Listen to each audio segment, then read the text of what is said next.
Ladies and gentlemen, welcome to the channel. Today I'm going to show you how to use motion track in DaVinci Resolve. So without further ado, let's get into it. To begin your masking, you're going to go ahead and add a video to your timeline here in the editing tab.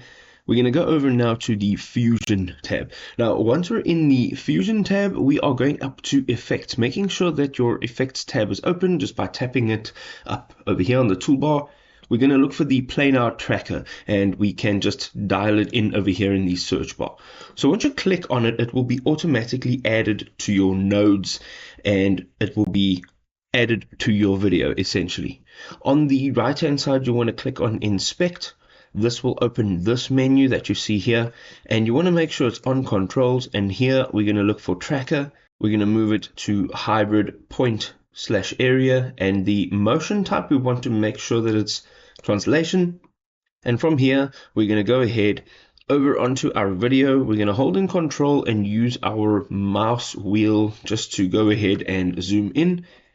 We're going to now just draw around the actual object that we would like to track the motion of. So let's go ahead and start drawing around here. Let's do one of these over here. We're just going to track the basketball over here, as you can see, and we're going to make sure that our very last click is on the point right where we began. Let's zoom out again, and over on the right hand side you will see tracking. There is 3 buttons.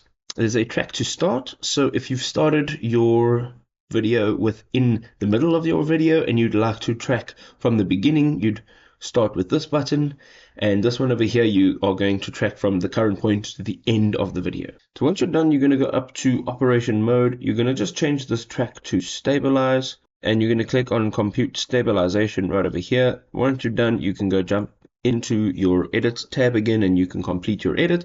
Now, if you enjoyed our video, you can go ahead and check out the rest of our channel. We've got tons of awesome DaVinci Resolve videos to help you grow. We'll see you over there. Peace out.